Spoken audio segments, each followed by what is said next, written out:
Chapter 8. Liliana. I stared up at the ceiling, or rather, where I knew it was. The darkness was impenetrable. I couldn't even make out my own hand. Sometimes it felt like darkness was all there was in my life, a long tunnel without an end. Especially at night, Mother's words haunted me. I'd promised her I'd be happy, but I wasn't even sure how to do it. A deep loneliness filled me, had taken hold of me ever since Mother had died. We'd never been so close as some daughters with their mothers, but she'd been there, a constant presence. And now it seemed like I was all alone.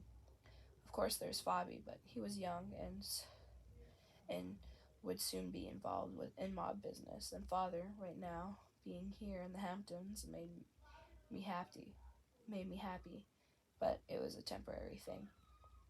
My sisters were always there for me, but they had their own lives. They had husbands, and one day they'd have their own families. They'd still love me and still take care of me, but I wanted my own happiness separated from them. I wanted what they had, and I knew the only person I wanted that kind of happiness with was Romero.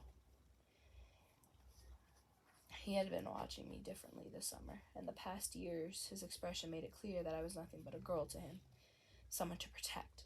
But recently, something had changed. I wasn't an expert when it came to men, of course, but his gaze had held a hint of something I often saw on Luca's face when he watched my sister Aria. At least I was quite certain. I pushed my blanket off my body and sat up. I didn't bother turning on the lights from fear of attracting attention, and instead felt my way toward the door. I inched the handle down and slipped into the corridor. It was silent and dark, but at least here I could make out schemes. Not that I needed to see something to find Romero's room. I knew exactly where it was. I had lost count of times I'd imagined going there again, but so far, reason had stopped me. Tonight I was tired of listening to reason, of playing it safe. I didn't want to be alone. Didn't want to spend all night staring into darkness, being loud, being lonely and sad. I crept down the corridor, careful not to make a sound, hardly daring to breathe. When I reached the door to Romero's room, I stood there for a long time. It was silent inside. Of course, it was already past midnight, and he always got up early for his run. My fingers shook with nerves when I gripped the door handle and pushed it down. The door opened without a sound. I snuck in and closed it again. Then I didn't move for a long time, only stared toward the bed and the contours of Romero's body. His curtains weren't drawn, so the moonlight provided some light. His back was turned toward me, and the blanket reached his waist. My eyes traced his muscled shoulders and arms. I moved closer, one hesitant step after the other. This was wrong. Romero had caught me in his room before, and worse, he'd caught me spying on him in the shower. But this just felt more intimate. He was in bed, and if things went my way, I'd soon join him. What if he sent me away? Or worse, what if he got angry and told Luca? What if they sent me back to Chicago, into the dark and hopeless house with my father who didn't miss my mother at all? I froze a couple of steps from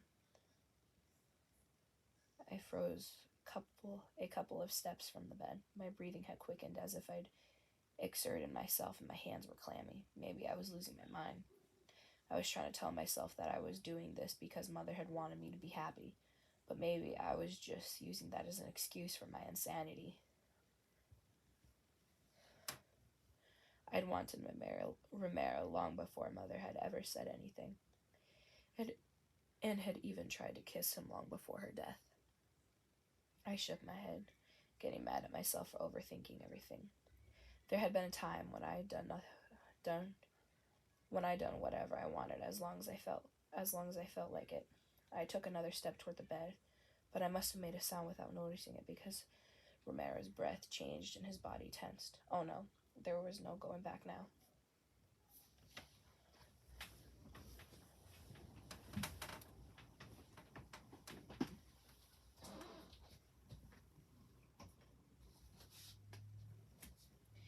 rolled. Hold on. He rolled onto his back in one fluid move. Then his eyes settled on me. He relaxed, but quickly tensed again. Liliana?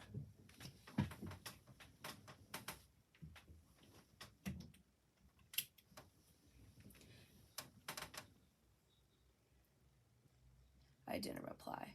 My tongue seemed to be stuck to the roof of my mouth. What had I been thinking?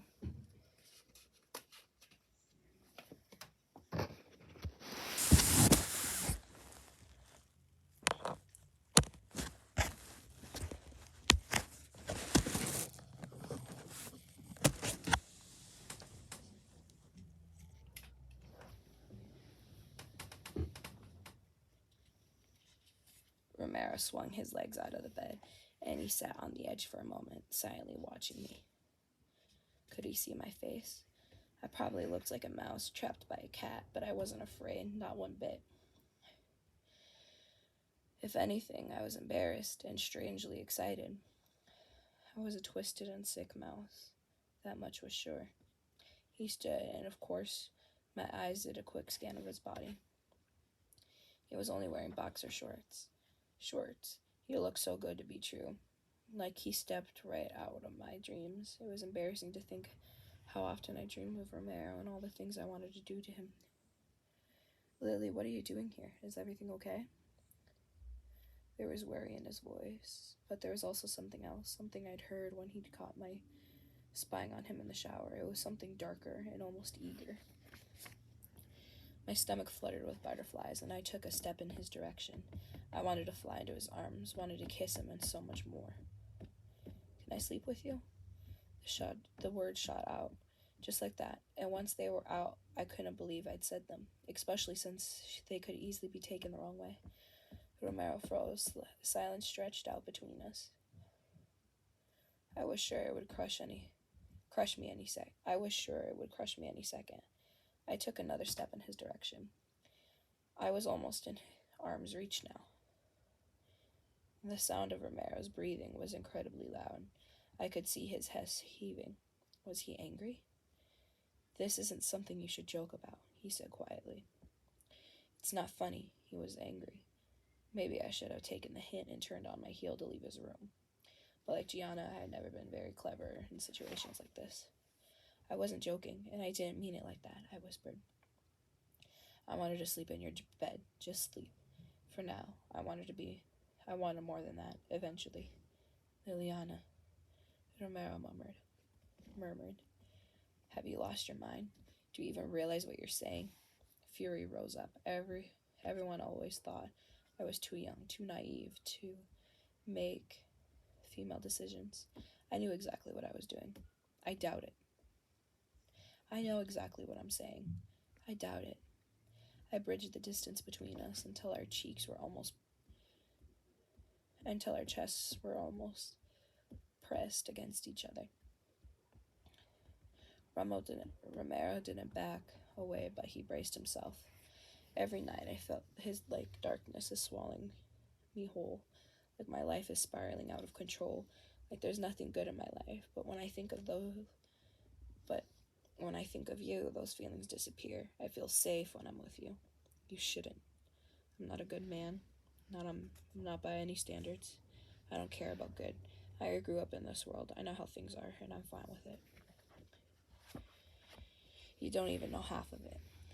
And if you really know how things are, then you should realize what could happen if someone found you in my room at night. I'm tired of hearing what I can't do. Can't I decide for myself? It's my life. So what?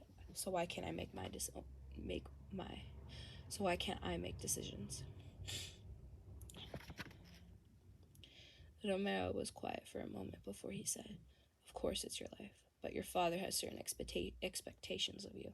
And not only that, Luca gave him and Dante Cavallero his word that he'd take good care of you and keep you safe. That includes your reputation.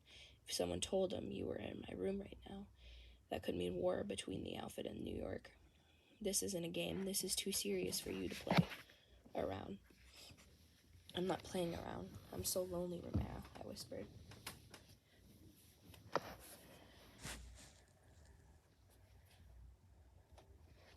And I like you. I really like you.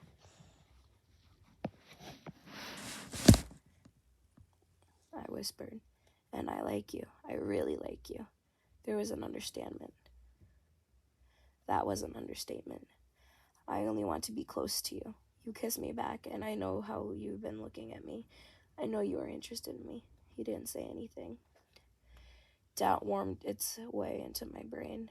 Had I been imagining the looks he had given me? If you don't like me, then tell me. It's okay. I wasn't. I'd be crushed, but maybe it was for the best. I'll move on with my life somehow.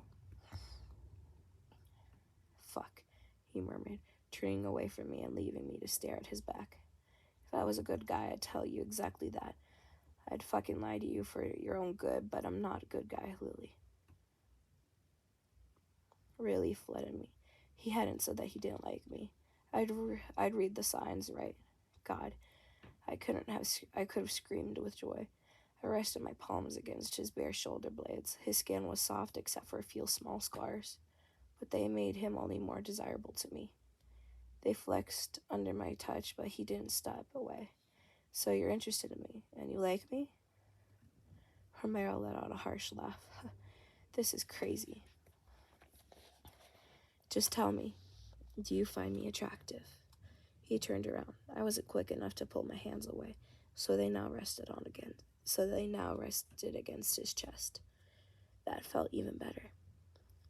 I had to stop myself from running my hands up and down his body. Even in the half dark, I could see the fire in his eyes.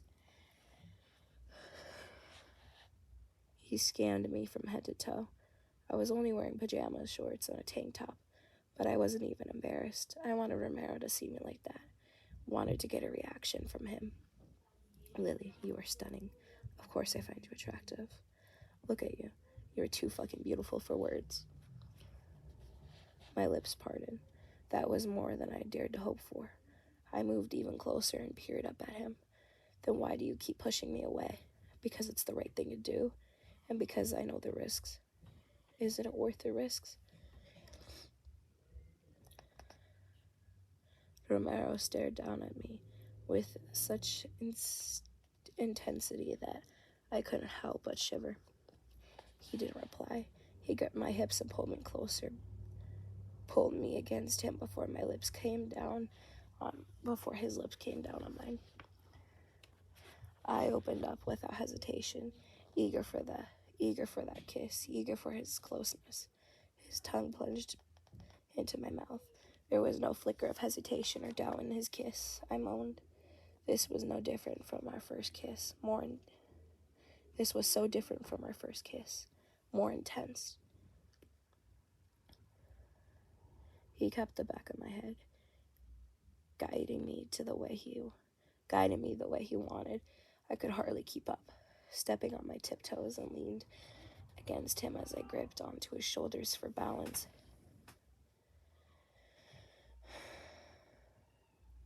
The kiss consumed me, stirred a fire in my belly that made me long for much more. Remo jerked away, and I tried to follow him, but he kept me at arm's length. His breathing was harsh, and there was a wild look in his eyes. Give me a second, he rasped. He squeezed his eyes shut as if he was in pain. All I could think about was to kiss him again, to have his hands on my body. I wanted nothing more, but I did as he asked and gave him a few seconds to get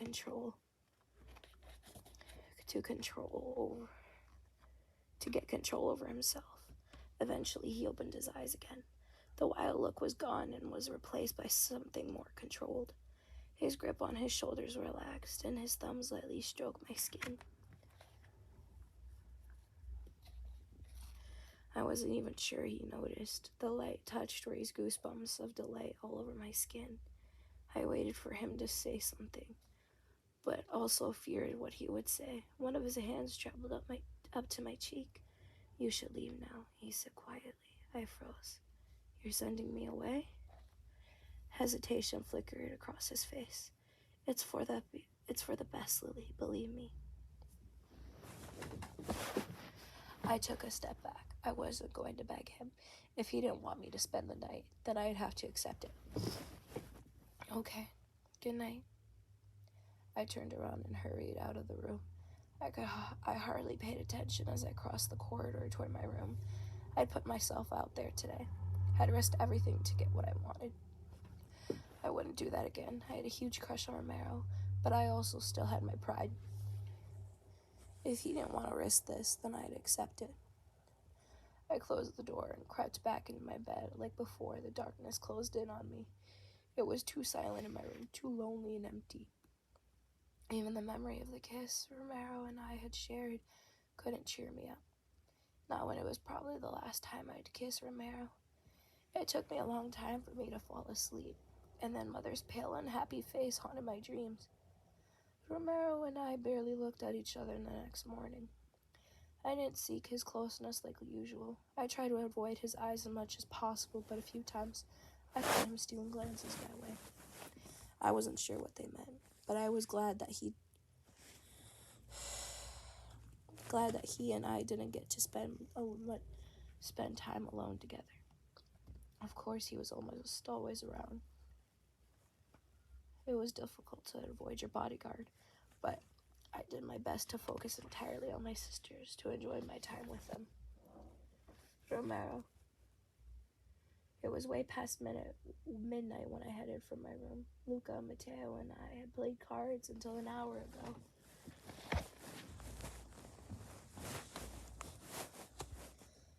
A distraction I fucking needed, and afterward, when they had joined their wives in bed, I'd sat on the terrace and wondered why I couldn't have the same.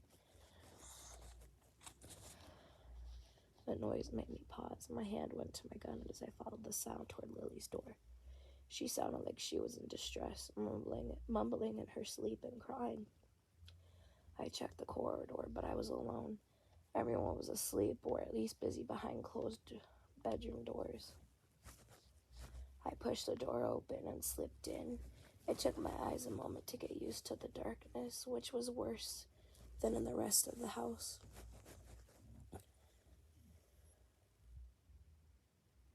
The curtains didn't let any light in. I kept the door ajar and moved farther into the room. I knew what I should do, and it definitely wasn't being alone in Lily's room with her at night. On my list of things to avoid, that was really at the top.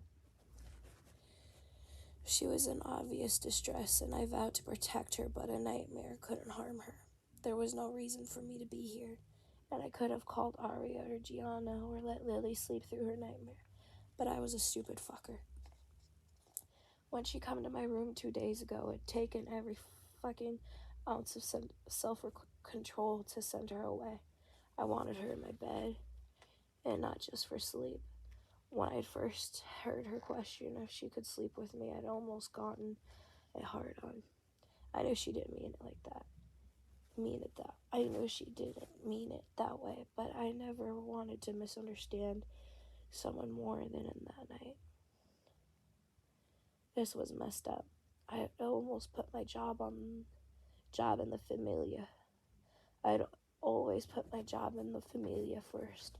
All the women in my life so far had been a nice distraction, but they never come even close to interfering with my duty. Lily was different. I wasn't sure she'd done it. I wasn't sure how she'd done it, but I couldn't get her out of my freaking head. I glanced between the open door and Lily's bed. When I walked toward her, I left the door ajar. Even though part of me wanted to close it and have total privacy. If I wanted any chance at keeping my promise, I needed the risk of someone walking by and looking into the room. As I stood over Lily, I watched her for a moment. She lay on her back, her blonde hair spread out on her pillow, and her brows drawn together. Even in the throes of a nightmare, she was fucking beautiful. Damn it. What had I gotten myself into? I touched her shoulder.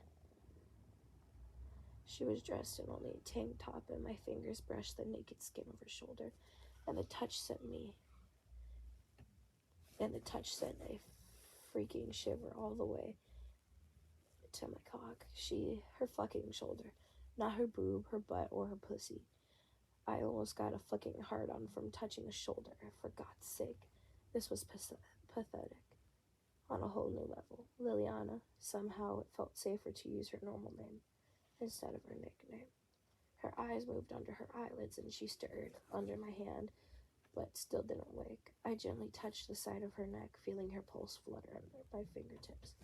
Lily, I said a bit louder. She jerked and her eyes flew open, staring straight at me. Romeo? She whispered in a voice still heavy with sleep. I wanted to kiss her so badly. Liliana. Someone touched my throat, tearing me from sleep. I opened my eyes, but it took a few seconds before my brain registered what was before me.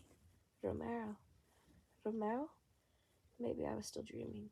It was definitely an improvement over my previous dream about my mother who had talked to me with lifeless eyes about happiness. It's okay, Romero said in his deep voice.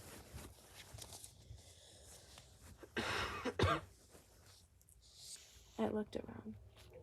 You were in my room, I said.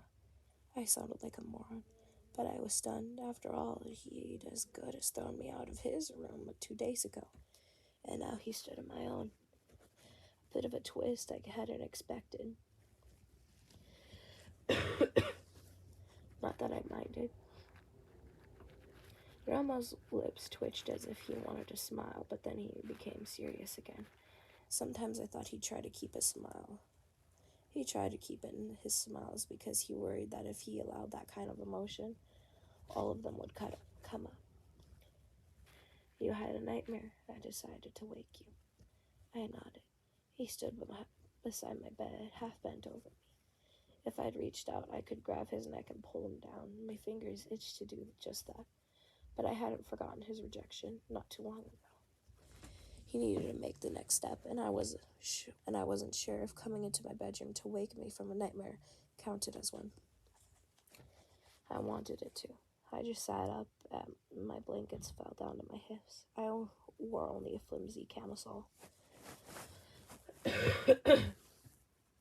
Romero's eyes followed the movement and lingered on my chest. Thanks for waking me. I had a dream about my mother. I wasn't sure why I said it. My nightmare was the last thing I wanted to talk about, much less talk to Romero about. His eyes returned to my face. Sometimes I thought I could drown in them. When he was around, I felt so happy and light. Somehow, I knew he was the one, the person I was meant to be with. I'd known it pretty much from the beginning. If there was something like fate, then this was it. Romero brushed a strand of hair from my forehead, and I leaned into a touch. Somehow, he was closer now. You miss her, I nodded. I did, but her last words haunted me more than her death. Her sadness over the things she missed, the longing in her. I didn't think I could ever forget that. Romero and I locked gazes and just stared at each other in the dim light spilling from the corridor. I could see the reflection in Ramo's eyes. I wanted to lean forward, but I stopped myself. I had to be strong, had to have some self-respect. I was about to say something, anything to stop the mounting tension, but then Romero leaned down and kissed me. I hadn't expected him to, and gasped against his lips. But my surprise lasted only a couple of seconds before I wrapped my arms around his neck and kissed him back with everything I had. He put one knee down on my bed beside me and cradled my head. His eyes banished the last of my tiredness and the lingering sadness from my dream. I wasn't sure how long we'd kissed. Romero kneeled on the bed, and I half sitting, but I came more alive with every second. Eventually I pulled back, my breathing harsh. There was an instant pounding between my legs, but I knew it would have been wrong to take things further tonight. Romero stroked my cheek and was about to straighten, but I caught his arm. I don't want to be alone tonight. I waited for protest, but it didn't come. My heart dropped when he walked toward the door. Would he leave without a word? Instead, he closed the door silently before he returned to the bed. With every step that he took in my direction, my heart seemed to swell with emotion. Romero removed his gun holster and put it down on the nightstand. Then he slipped out of his shoes. I scooted to the other side of my bed to make room for him, excitement fluttering in his chest. He didn't slip under the covers with me, as I'd hoped. Instead, he stretched out on top of it. I peered over my shoulder at him. He looked tired, and even more tired than I felt. He smiled. It looked almost resigned, with a hint of regret. He snuck his arm around my waist, and hugged me to his body. My back pressed against his chest, with the blankets between us. I wanted the barrier gone, but decided to let him have his way for tonight. I don't want a small battle. The war could wait. Despite the material bunched between us.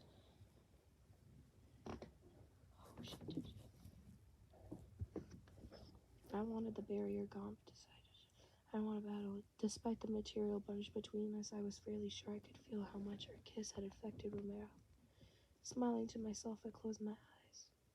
My eyes. Thanks for staying with me. Romero kissed the back of my head. Get some sleep. I'll keep the nightmares away. I know you will, I whispered.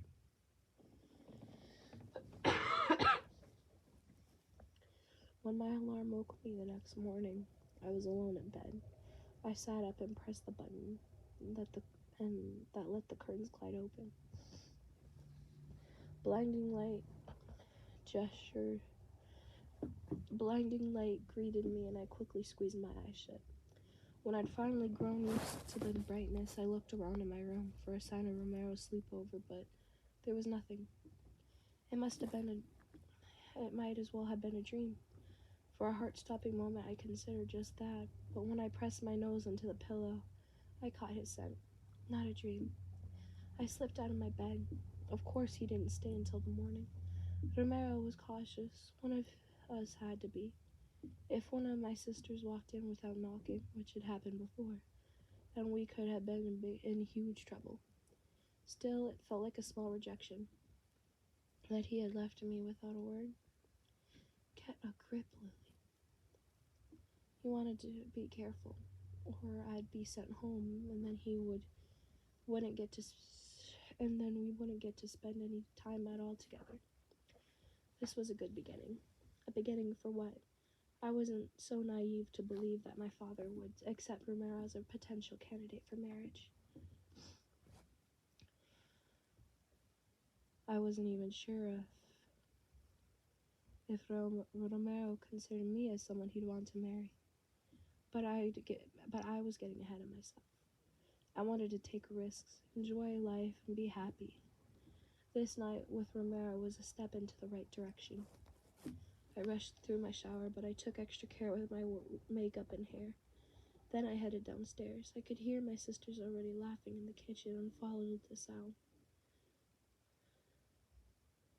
They stood at the kitchen counter, coffee cups in their hands. Nobody else was there, but the big wooden table was set for 6 people, so the men would hopefully join us later. Trying to hide my disappointment that Romero wasn't there yet, I walked toward them. Harriet poured me a cup of coffee and handed it to me with a worried look. Didn't you sleep again last night? I paused with the cup against my lips, my pulse quickening. Had they seen Romero walking into my room? Or maybe even leaving it in the morning? Why? I said hesitantly. Gianna restored. Because you look fucking tired. There are dark shadows under your eyes. I thought I put enough concealer on it. damn it. I'm fine. I dreamed a mother, but it wasn't bad. Audia wrapped her arm around my shoulders. Is it still about what she said to you? Yeah, I said evasively. I can't get her words out of my head. Don't take everything she said too much to heart. She was sick. It's not your job to undo her mistakes.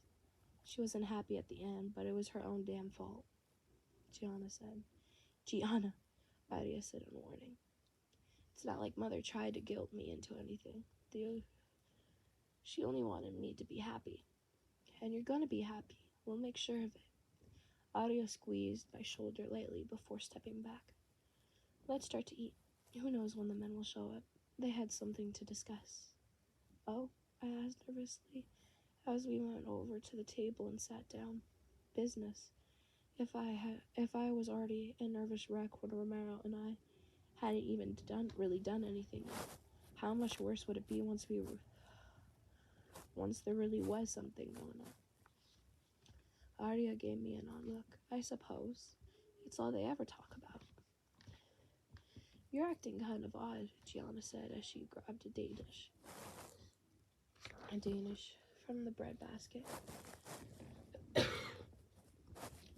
She scanned my face. Did anything happen? No, I said too quickly. I grabbed a bowl and some cereal milk. Gianna's eyes seemed to bore holes into my skull, and I could tell that she was going to push it. But male voices began to drift over to us from the entrance hall. I sighed in relief when they entered the dining area.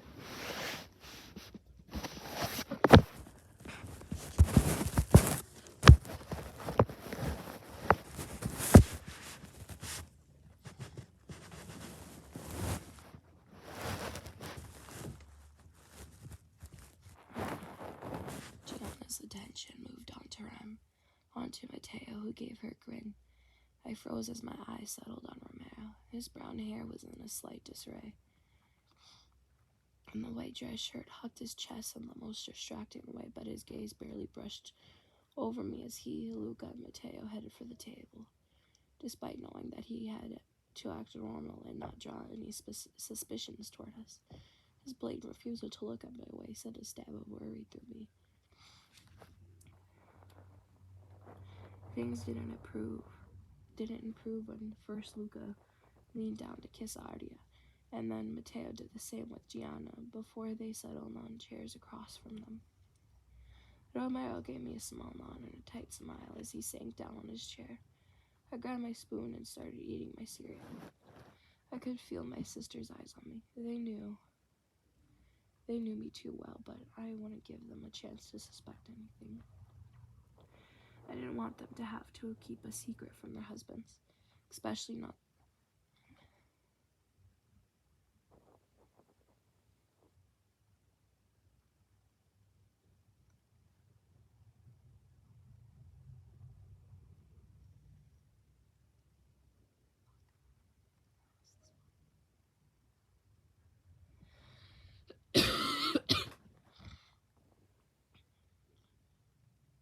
Especially not that kind of secret.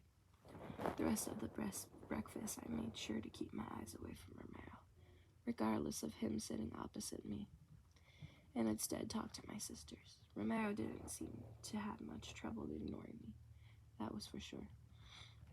He and the other men were deep into an argument about the best way to handle a drug dealer who attracted too much attention from the police. After breakfast, Audia and Gianna decided to head to the pool again.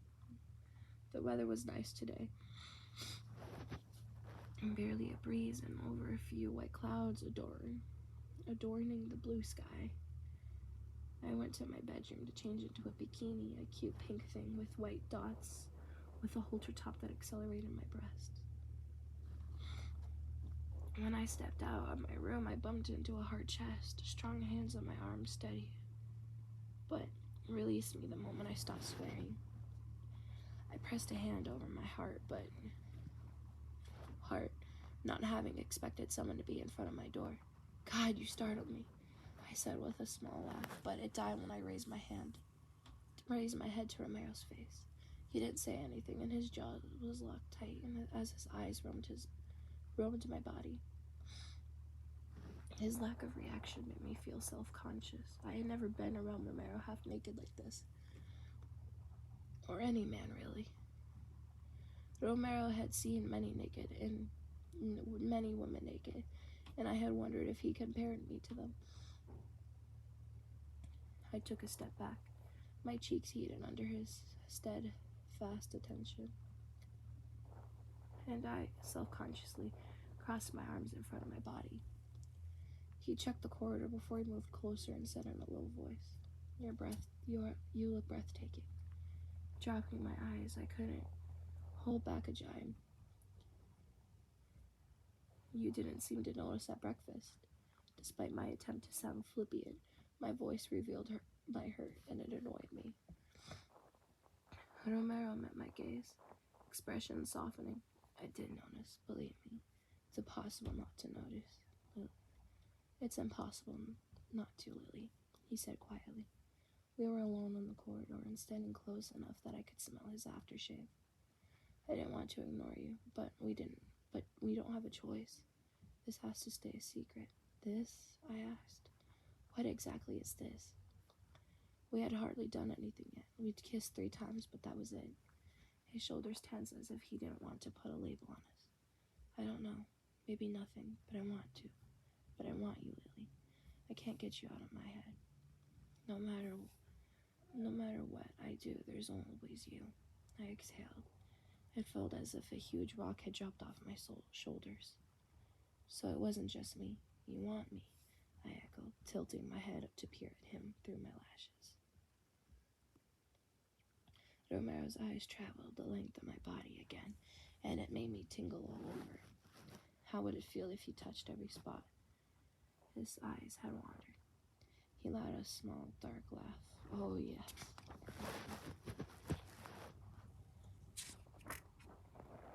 I want you to. So, what are we gonna do now?" I took a step closer until there was barely room between us, and I dipped my head back and stared up into his face, but he didn't touch me, even though I wanted him to, but his eyes lingered on my breast. And he wasn't masking his emotions. I saw the hunger in his expression. "What I want to do is take you into your bedroom and rip off your bikini, then taste every inch of your skin. I know you taste absolutely perfect." I hadn't expected him to be so direct, and my face exploded with heat. "Why don't you find out?" My attempt at a seductive whisper came out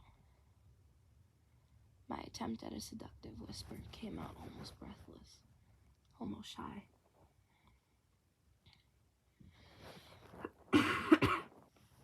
Romero touched his fingertips to my heaty cheeks. So innocent. He shook his head, and I could tell he was about to pull back, physically and emotionally. I leaned against him, and my breast flushed against his chest. I don't want to stay innocent, Romero." "Damn," he muttered. He cupped the back of my head and tilted it to the side. Then he bent down and pressed an open-mouthed kiss over my pulse point before he traced my jugular with his tongue. I let out an embarrassing moan as my core tightened with arousal. I tipped my head further to the side, giving him better access. But he had moved on from my throat and kissed my lips. I pressed myself against him even harder. His shirt felt cool against my naked skin. A noise from somewhere in the house made us jump apart. There was no one in the corridor, but it was a good reminder that we needed to be careful. After another glance down the corridor, Romero cupped my cheek again. "You do taste as perfect as I thought." I smiled. "You haven't even tasted all of me." My cheeks flamed when I realized what I'd said and how Romero would understand it. Romero's eyes darkened with what I suspected was desire. I intend to. Trust me. I shivered. You do? God, yes. He sighed and took a step back. But we need to be careful. This is a dangerous path we're on. I know, but I don't care. I want this. Romero kissed me again. He shook his head. I don't know how you did it, but I can't get you out of my fucking mind. And now this. He gestured at my bikini. You're lucky you can't read my mind. You'd be shocked. Not as shocked as you if you could read my mind, I said with what I hoped was a seductive smile. I turned around and walked away, making sure I swung my hips. Romero. As I watched Lulu prance away, I almost groaned. Her tiny bikini barely covered her perfect butt cheeks, and her long legs drove me just as wild. I wanted to read her mind, wanted to find out what she desired and give it to her. Her earlier comment about tasting her had filled my head with images of my mouth on her pussy. I couldn't wait to find out if it was as pink and perfect as I imagined it. I wanted to lick her until she begged for mercy. My pants became uncomfortable and I had to shift my cock give my cock a bit more room. How would I be able to restrain myself if I kept thinking about tasting her? It had already been difficult enough to lie in her bed at night without those images in my head, torturing me. I knew Lily would visit me again at night, now that she knew just how much I wanted her. She would use her chance. Now that she knew how much I wanted her, she would use her chance. But I also knew that I needed to establish certain boundaries. Flirting and kissing was still tolerable, though I was fairly sure that Luca and Arya would most definitely Skirdirty would disagree. Taking things further was something I couldn't risk. I'd given Luca a promise, and I should at least try to keep it.